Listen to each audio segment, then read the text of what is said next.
They say wisdom comes with age. And considering that I can boast only 18 years, I suppose I'm not the best person to impart wisdom. But since I'm only 18, and I'm neither parent nor guardian to any of the dignified graduates seated behind me, I sense that they may be more inclined to listen to the advice I dispense. First, I'd like to remind my classmates that although we've been waiting and waiting and waiting for the end of high school, this is actually the beginning of something much bigger. As we get older, everything gets bigger. For some of us, our school is getting bigger. And that being said, for most of us, our workload will be getting bigger. And we can only hope that our jobs and corresponding paychecks will be getting bigger too. Also, I've heard that college is the time when our waistline starts getting bigger. And our brains, well, actually our brains won't get any bigger, but hopefully we will learn how to use them a little better.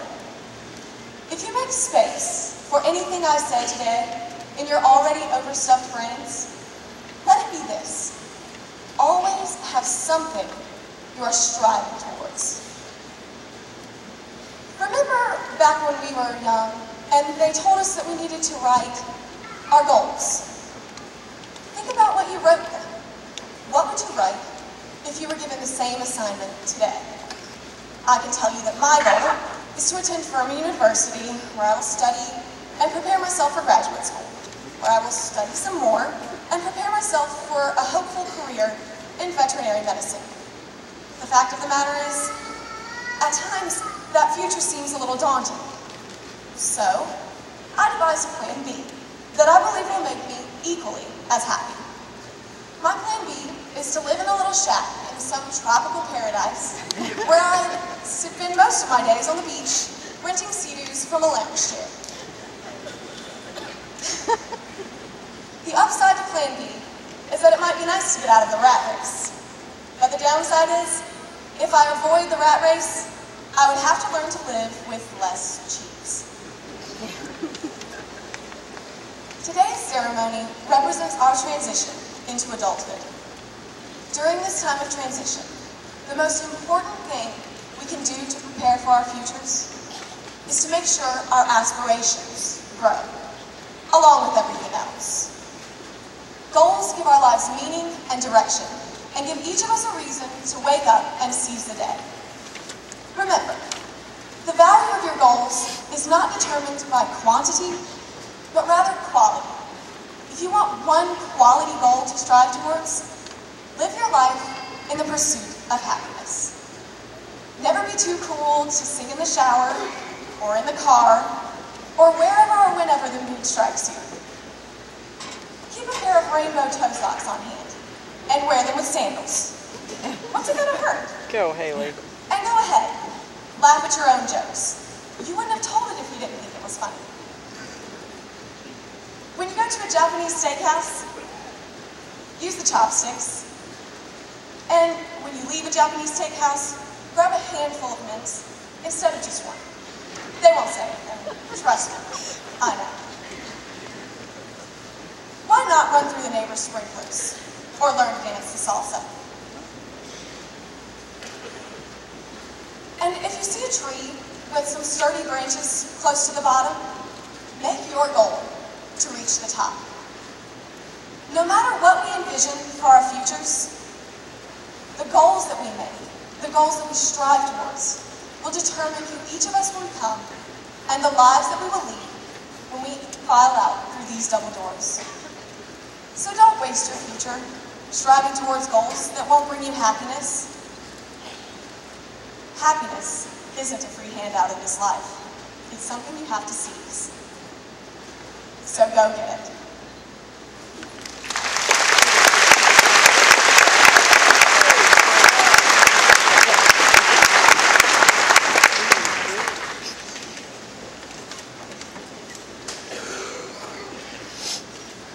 Good morning.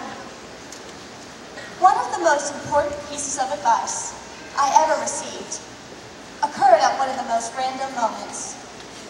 It was the morning of the state cross-country meet, and I, instead of enjoying the crowds and the clear weather, was stressing about the upcoming race. As I nervously jogged around, Coach Zeller came towards me with a slow shake of his head. "Charlie," he said, "remember, there are only 3 things in life you can control: your attitude, your effort, and your toughness." Now, I will admit that I did not take this advice to heart right away. I felt like I had to be able to control the upcoming race, my times, and ultimately, my success on the course.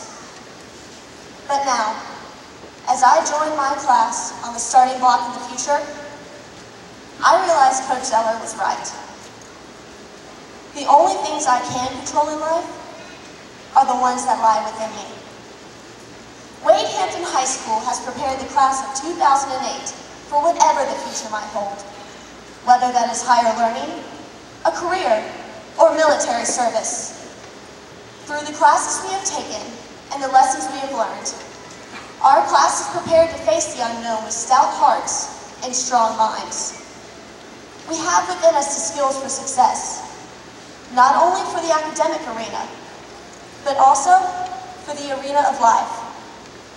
Through our classes, we have learned that it takes a positive attitude to realize success.